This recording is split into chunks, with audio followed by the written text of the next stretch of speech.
Good afternoon, and welcome to Boston News Today. Here's a look at the top stories making headlines today. A new mass law on passing cyclists and pedestrians is now in effect. Boston has the highest rate of helping others among top U.S. metropolitan cities. Black home buyers are leaving Boston, fueling concerns of racial segregation. The T needs to hire thousands if it's ever going to improve, and it probably can't. Trump returns to New York to face charges in criminal probe.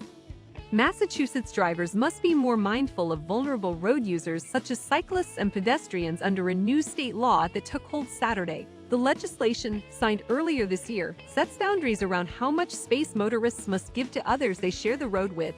Speaks to the idea that you shouldn't get near a vulnerable road user when you're driving a 5,000-pound vehicle, State Sen. William Brownsberger, a Belmont Democrat and a lead sponsor of the bill passed in January, said last month during a webinar hosted by MassBike, the cyclist advocacy organization. You should give them a wide berth. Under the law, Massachusetts now defines vulnerable users as people who are walking or biking, roadside workers, people using wheelchairs, people riding motorized bicycles, scooters, skateboards, roller skates, or other micromobility vehicles, horse riders and horse-drawn carriages, and farm equipment, according to MassBike.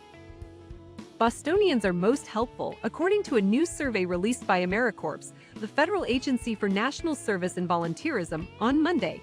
The survey, dubbed Volunteering and Civic Life in America, found Boston to have the highest rate of informal helping for the 12 largest metropolitan areas in the U.S. In 2021, Boston's informal helping rate was 579%, the highest among the nation's top metropolitan areas, the survey found. Philadelphia ranked a close second, with a rate of 578%, and Chicago came in third on the list, with an informal helping rate of 546%. Informal helping involves assisting others outside of an organizational context, including doing favors for neighbors. The rate of Americans informally helping others remains stable between the 2019 and 2021 surveys, AmeriCorps said. As Boston's housing prices continue to soar, Black home buyers are being pushed out of the city and into the suburbs, and new research shows that a concerning wave of racial segregation is taking place in Massachusetts.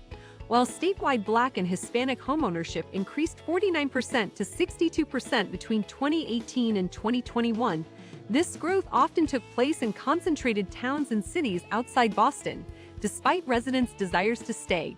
Due to rising costs, the average price of a single-family home grew 23% in Boston and 32% in Dorchester alone between 2018 and 2022, and apprehension in competitive housing markets to accept government-insured loans.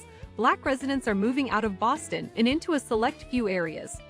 Researchers concerns that this could cause home price appreciation to dip if white home buyers avoid buying in these segregating cities. Future home price appreciation may lag, which would limit wealth building for Black homeowners. The MBTA could be looking at continued service cuts and persistent safety issues if it fails to hire nearly 3,000 workers over the next year, a new report warns. Between an upcoming wave of retirements at the T and an increasingly difficult labor market, the Massachusetts Taxpayers Foundation forecasts an uphill battle. A sufficient workforce is the most fundamental ingredient necessary for a transit service that's safe, reliable, and serves our economy, MTF President Doug Howgate said in a statement accompanying the report released Monday. The current gap between reality and the levels of service riders in our region deserve is startling, and failing to close that gap quickly will result in a cascading series of issues that raise important questions about its capabilities going forward. The report highlights the severity of the T's staffing woes. More than 1 in every 10 positions funded in the agency's operating budget are vacant, MTF reported last summer. Former President Donald Trump flew Monday from Florida to New York for his historic booking and arraignment on hush money charges, as the nation's largest city bolstered security and warned potential protesters it was not a playground for your misplaced anger.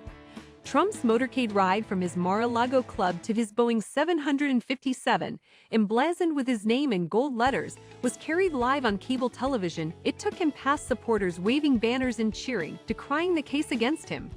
Trump is facing multiple charges of falsifying business records, including at least one felony offense in the indictment handed down by a Manhattan grand jury last week.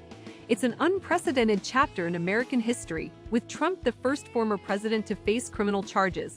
but he's betting it could actually boost his chances at winning the presidency again next year. In the meantime, the case is causing major legal, political, and cultural events to collide in unprecedented ways. Stay tuned for more updates on Boston news as it develops.